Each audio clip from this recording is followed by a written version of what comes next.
Visakha steel plant ప్రైవేటీకరణపై clarity. కొత్తగూడెంలో airport భూముల పరిశీలన, గ్రామ సభల్లో రసాభాస, దోమలపై దండయాత్ర, గురుకుల విద్యార్థి అనుమానాస్పద మృతి. మరిన్ని విశేషాలు మన ఊరు మన వార్తల్లో చూద్దాం. తీవ్ర ఆర్థికపరమైన నష్టాలతో ఉన్న విశాఖ స్టీల్ ప్లాంట్ పునరుద్ధరణకు కేంద్ర ప్రభుత్వం భారీగా ప్యాకేజ్ ఇచ్చిందని కేంద్ర మంత్రి శ్రీనివాస్ వర్మ తెలిపారు. 30,000 కోట్ల అప్పున్న స్టీల్ ప్లాంట్ కు 13,090 కోట్ల ప్యాకేజీ ఇచ్చినా కొందరు ఆరోపణలు చేస్తున్నారంటూ ఆయన విమర్శించారు. ప్రైవేటీకరణ నుంచి విశాఖ స్టీల్ ప్లాంట్ ను మినహాయించి ఆంధ్రుల సెంటిమెంట్ కాపాడేందుకు కేంద్రం ఈ ప్యాకేజీ ప్రకటించడం జరిగిందన్నారు. ఏపీ చరిత్రలో పరిశ్రమను కాపాడుకునేందుకు ఇచ్చిన అతిపెద్ద ప్యాకేజ్ ఇదే అన్నారు శ్రీనివాస్ వర్మ. వైజాగ్ స్టీల్ ప్లాంట్ ప్రైవేటీకరణ జరగదని కేంద్ర మంత్రి స్పష్టం చేశారు.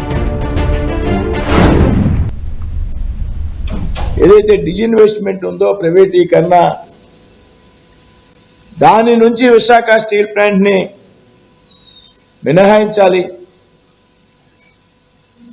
ఆంధ్రుల యొక్క సెంటిమెంట్ తో ముడిపడి ఉన్నటువంటి విషయం. విశాఖ ఉక్కు ఆంధ్రుల హక్కు అంటూ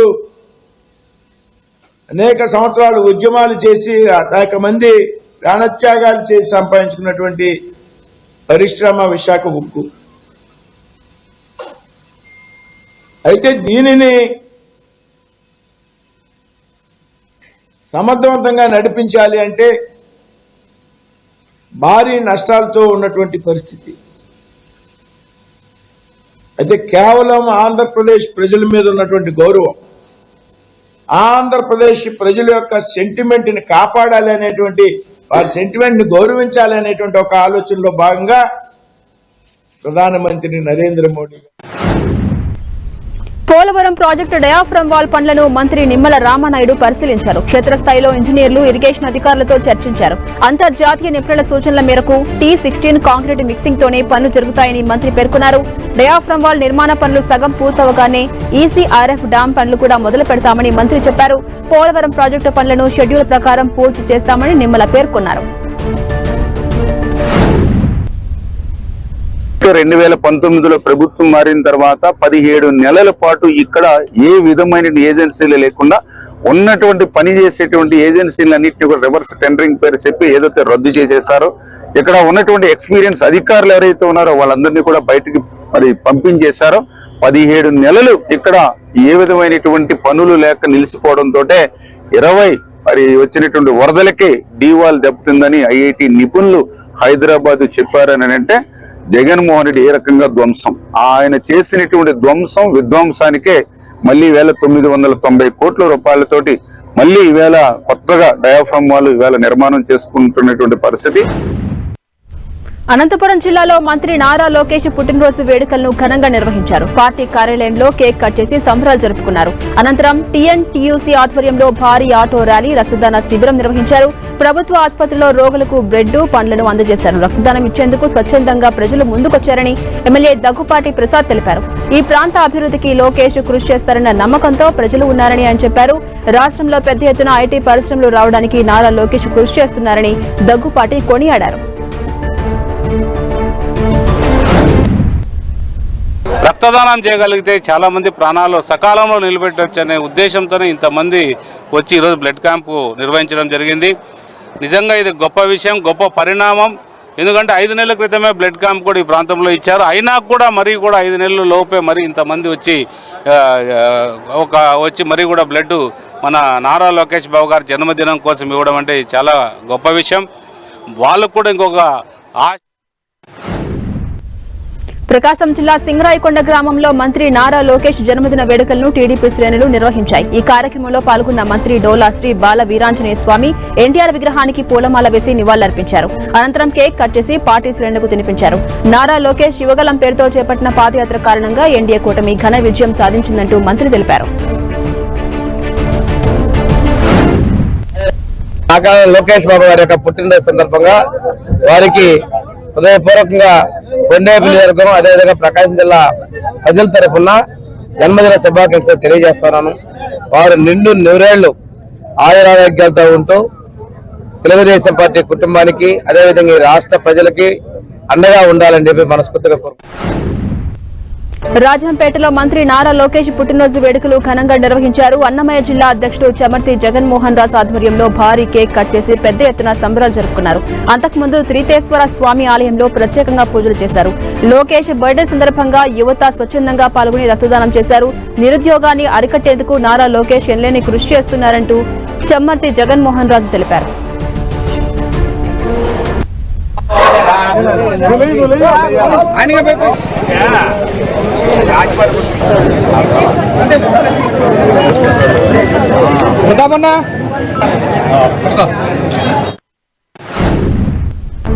అన్నమయ్య జిల్లా తంబలపల్లి నియోజకవర్గంలో తెలుగు తమ్ముళ్ల మధ్య వర్గపోరు తారాస్థాయికి చేరుకుంది. మంత్రి నారా లోకేష్ జన్మదినం సందర్భంగా వర్గపోరు బయటపడింది. నారా లోకేష్ బర్త్డే సందర్భంగా టీడీపీ శ్రేణులు ఫ్లెక్సీలను ఏర్పాటు చేశారు. తంబలపల్లి, మొలకల చెరువు, బి కొత్తకోట పట్టణంలో ఫ్లెక్సీలు ఏర్పాటు చేసిన దాన్ని గుర్తుతెరని వ్యక్తులు చించివేశారు. నియోజకవర్గ టీడీపీ ఇన్ఛార్జి ఫోటో లేకుండా ఫ్లెక్సీ ఏర్పాటు చేయడంపై జయచంద్రారెడ్డి అనుచరులు ఆగ్రహాన్ని వ్యక్తం చేస్తున్నారు.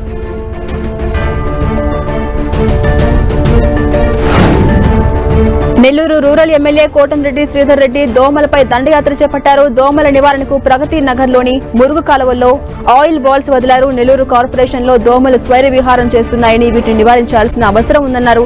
దోమకాటుతో ప్రజలు ఆసుపత్రులకు ఖర్చు పెట్టాల్సి వస్తుందని తెలిపారు. పరిశుభ్రత విషయంలో కార్పొరేషన్ సిబ్బంది నిర్లక్ష్యం చేయొద్దని ఎమ్మెల్యే వార్నింగ్ ఇచ్చారు.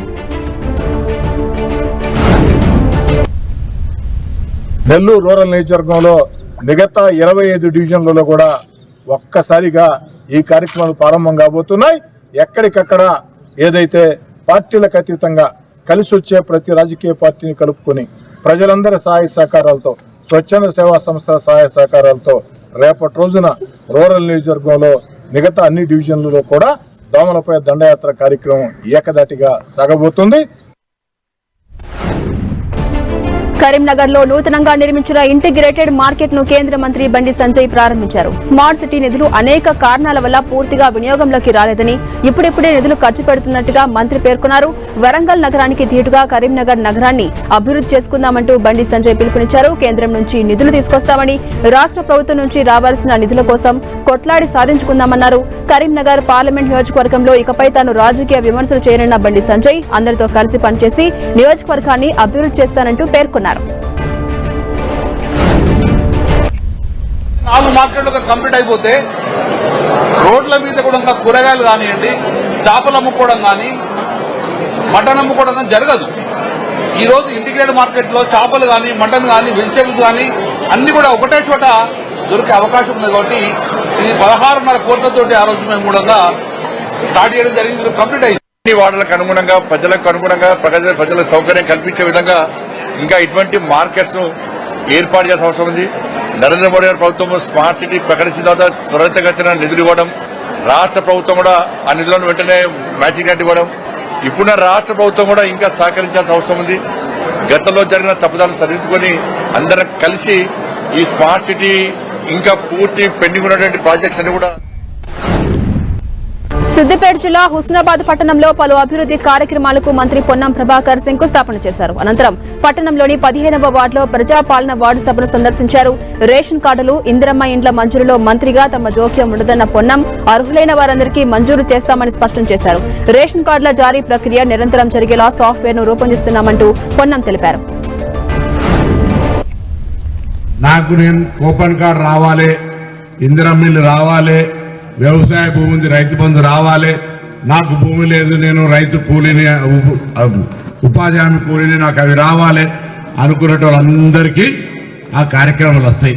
ఒకవేళ రాకపోతే మీ దగ్గర ఉన్న లీడర్లతోటి ఆఫీసర్లకు కాయిదాలు ఇవ్వండి, లేకపోతే నాకు ఇవ్వండి, మీకు ఆ న్యాయం జరిగేది చూస్తా అనేటువంటి మాట మరొక్కసారి మనవి.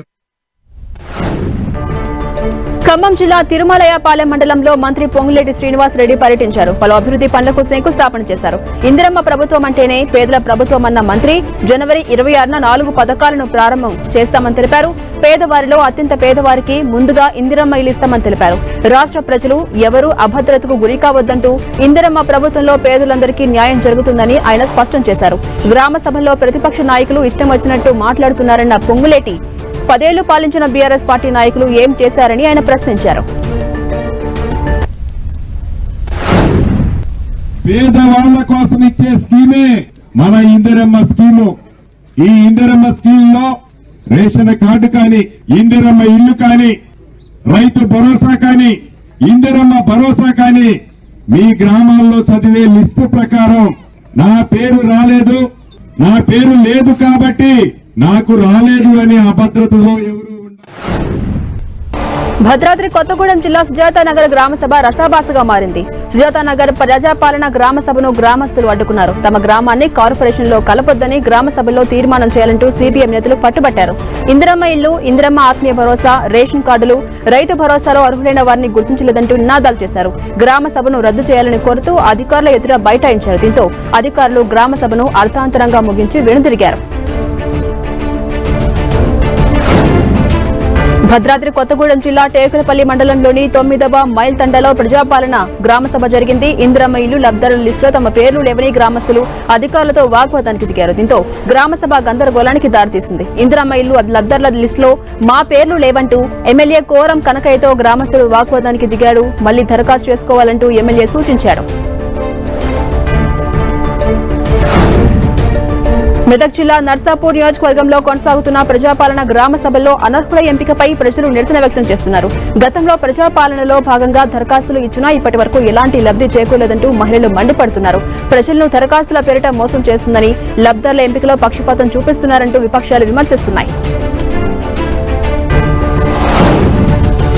కరీంనగర్ జిల్లా వీణవంక మండలం చెల్లూరు గ్రామ సభలో గందరగోళం ఏర్పడింది. ప్రభుత్వ పథకాలకు సంబంధించి అర్హులుగా ఎంపిక సరిగా జరగలేదంటూ అధికారులపై గ్రామస్తులు ఆగ్రహాన్ని వ్యక్తం చేశారు.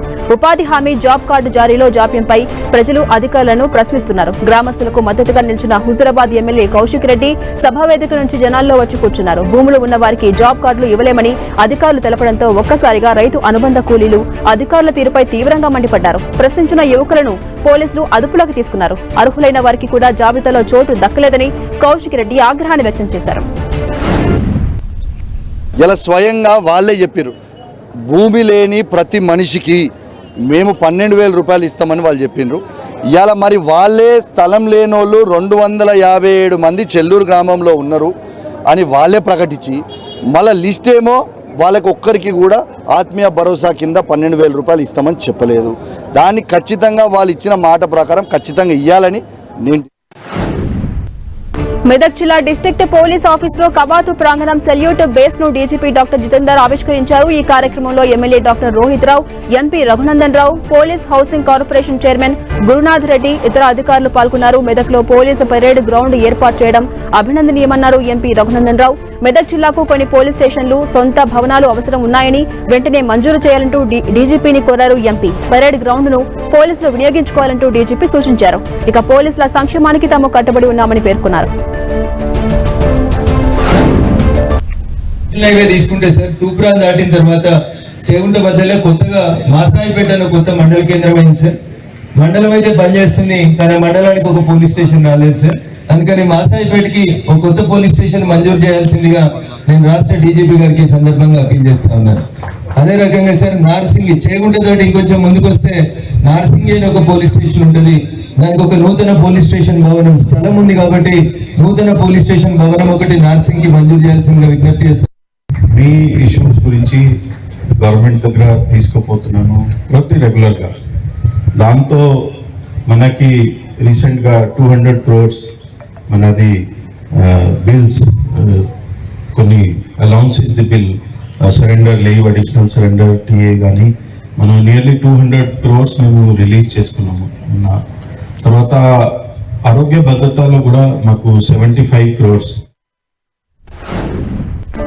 కొత్తగూడెంలో ఎయిర్పోర్ట్ అథారిటీ ఆఫ్ ఇండియా బృందం సభ్యులు పర్యటించారు. రామవరం సమీపంలోని 950 ఎకరాల స్థలంలో కూడిన మ్యాప్ ను సిద్ధం చేసి విమానయాన శాఖ సభ్యులకు కలెక్టర్ జితేష్ వి పాటిల్ అందించారు. భూముల వివరాలు, వాతావరణ పరిస్థితులను వారికి వివరించారు. కొత్తగూడెం జిల్లా పారిశ్రామికంగా, టూరిజం, ఆలయాలు, విద్యాపరంగా విస్తరిస్తున్నందున ఇక్కడ ఎయిర్పోర్ట్ ఏర్పాటు చేయాల్సిన అవసరం ఉందని కలెక్టర్ ఎంపీ రఘురామరెడ్డి వారికి తెలియజేశారు. 10 ఏళ్ల క్రితం పరిశీలించిన స్థలానికి ఇప్పటికీ తేడా ఉందన్నారు. పరిసరాలను పరిశీలించిన ఏఏఐ బృందం సభ్యులు ప్రభుత్వ సర్వేయర్ల ద్వారా వివరాలు అడిగి తెలుసుకున్నారు. అనుకూలంగా లేదని ఉద్దేశంతో కొత్త సైటు మన కలెక్టర్ గారు సెలెక్ట్ చేసి చూపటం అయింది. దాని గురించి వీరు సర్వే చేసి దీన్ని పూర్తి స్థాయిగా ఎగ్జామిన్ చేసి ప్రపోజల్ పంపడానికి నేను వాళ్ళ నిజామాబాద్, ఆదిలాబాద్, మెదక్ జిల్లా ఉపాధ్యాయ ఎమ్మెల్సీ బీజేపీ అభ్యర్థి మల్కా కుమ్రయ్య పెద్దపల్లి జిల్లా బందంపల్లిలో ప్రచారాన్ని ప్రారంభించారు. టీపీయూఎస్ సంఘం నాయకులతో సమావేశమైన ఆయన ఎమ్మెల్సీ ఎన్నికల్లో తనకు మద్దతును ఇవ్వాలని కోరారు. స్థానికుడైన కుమ్రయ్యను గెలిపించుకుంటామని టీపీయూఎస్ నాయకులు హామీ ఇచ్చారు. టీచర్స్ కు రావాల్సిన బకాయిలు, సిపిఎస్ రద్దు, భాషా పండితుల ప్రమోషన్స్ కోసం తన వంతు కృషి చేస్తానంటూ తనను ఎమ్మెల్సీ అభ్యర్థిగా గెలిపించాలని కుమ్రయ్య ఉపాధ్యాయులను కోరారు. ఉమ్మడి అభ్యర్థిగా కరీంనగర్, ఆదిలాబాద్, మెదక్, నిజామాబాద్ క్యాండిడేట్గా నన్ను సీట్ ఇచ్చి ఆశీర్వదించింది. దానికి టీచర్స్ అందరికీ విజ్ఞప్తి ఏంటంటే, టీచర్స్ అనే వాళ్ళు చాలా చదువుకొని ఎడ్యుకేటెడ్ స్టూడెంట్స్ అందరినీ చదువు. నిర్మల్ జిల్లా సారంగపూర్ మండలంలోని చించోలి గ్రామంలో జాతీయ రహదారి భద్రతా మాసోత్సవాలు నిర్వహించారు. ఈ కార్యక్రమంలో కలెక్టర్ అభిలాష అభినవ్, ఇతర అధికారులు పాల్గొన్నారు. రోడ్డు భద్రతా నియమాలపై ప్రతి ఒక్కరికి అవగాహన ఉండాలన్నారు కలెక్టర్. వాహనాలు నడిపే ప్రతి ఒక్కరూ తప్పనిసరిగా కంటి పరీక్షలు చేయించుకోవాలని సూచించారు. రోడ్డు భద్రతా నిబంధనలు పాటిస్తే ప్రమాదాలు అరికట్టవచ్చని కలెక్టర్ పేర్కొన్నారు.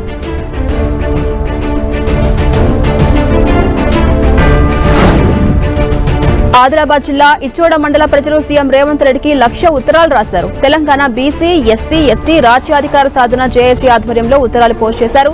జాతీయ జెండా దగ్గర భారత రాజ్యాంగం గ్రంథం, అంబేద్కర్ చిత్రపటాన్ని ఉంచాలని లేఖలో పేర్కొన్నారు. అలాగే విద్యా సంస్థల్లో భారత రాజ్యాంగ పీఠికను ప్రత్యేకంగా చదవాలని వారు డిమాండ్ చేశారు.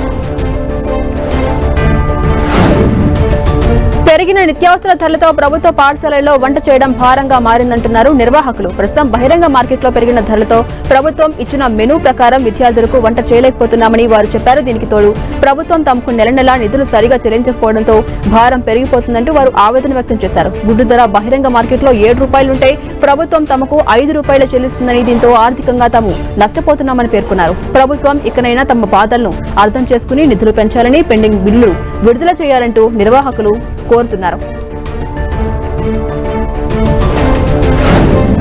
ఎన్టీఆర్ జిల్లా ఇబ్రహీంపట్నంలో దొంగలు హల్చల్ చేశారు. వృద్ధ దంపతులే టార్గెట్ గా పక్కా ప్లాన్ ప్రకారం నగలు కొట్టేశారు దొంగలు. తాళం వేసిన గదిని పగలగొట్టి మరీ ఇంట్లో చోరీకి పాల్పడ్డారు. 16 కాసుల బంగారం, 10,000 రూపాయల నగదును ఎత్తుకెళ్లారు. బాధితుల ఫిర్యాదుతో కేసు నమోదు చేసుకున్న పోలీసులు సీసీ కెమెరాస్ ను పరిశీలించి దొంగలను గుర్తించారు. ఉదయం వేళ రెక్కీ నిర్వహించి రాత్రి వేళ చోరీలకు పాల్పడుతున్నట్టుగా పోలీసులు ప్రాథమికంగా నిర్ధారించారు. పగటిపూట వ్యాపారం పేరుతో సంచరించే వారి పట్ల జాగ్రత్తగా ఉండాలని ప్రజలకు సూచించారు పోలీసులు.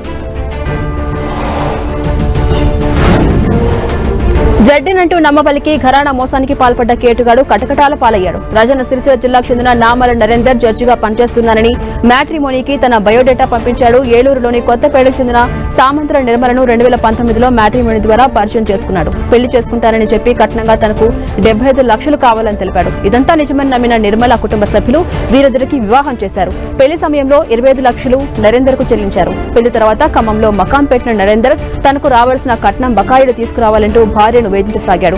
భర్త నరేందర్ తీరుపై అనుమానం వచ్చిన నిర్మల ఆరా తీయగా పలు విషయాలు వెలుగులోకొచ్చాయి. కోట్లలో ఉద్యోగాలు ఇప్పిస్తారని పలువురిని మోసగించినట్టుగా నరేందర్పై పలు కేసులు నమోదయ్యాయని తెలుసుకుందామే. దీంతో తాను మోసపోయానని గ్రహించి నిర్మల గత నవంబర్ 12న ఏలూరు మహిళా పోలీస్ స్టేషన్లో ఫిర్యాదు చేసింది. ఇక హైదరాబాద్ నుంచి విశాఖకు వందే భారత్ రైల్లో ప్రయాణిస్తున్నాడని గుర్తించిన పోలీసులు ఏలూరు పెద్ద రైల్వే స్టేషన్లో అరెస్ట్ చేశారు. వచ్చినటువంటి సరైన బ్యాక్గ్రౌండ్ వెరిఫై లేకుండా చేసుకోవడంతో ఇట్లాంటి వ్యక్తులు నకిలీ జడ్జెస్గా చలామణి అవుతూ అనేక రకాల నకిలీ జడ్జి అని అనేక రకాల మారు వేషాలతో మీరు గతంలో చూస్తుంటారు. ఒక ఇస్రోలో ఉద్యోగం అని చెప్పేసి ఇక్కడ మన భీమడోల అమ్మాయిని మోసం చేయడం జరిగింది. అదేవిధంగా ఇంకో గతంలో కూడా చాలామంది కూడా ఇలానే మాయమాటలు మ్యాట్రిమోనీలో సరైన అడ్రస్లు తెలుసుకోకపోవడం వలన కూడా ఇట్లాగా వివిధ రకాలైనటువంటి పెద్ద పెద్ద ఆఫీసర్ల పేర్లు చెప్పేసుకొని తిరుగుతా వాళ్ళు పెళ్లి చేసుకోవటం, మోసం చేయడం, వాళ్ళ దగ్గర డబ్బులు తీసుకోవడం, బంగారం తీసుకోవడం, పారిపోవడం జరిగింది. అదే కోవలో ఇవి బులెటిన్ డీటెయిల్స్. మరిన్ని అప్డేట్స్ కోసం కీప్ వాచింగ్ 10 TV.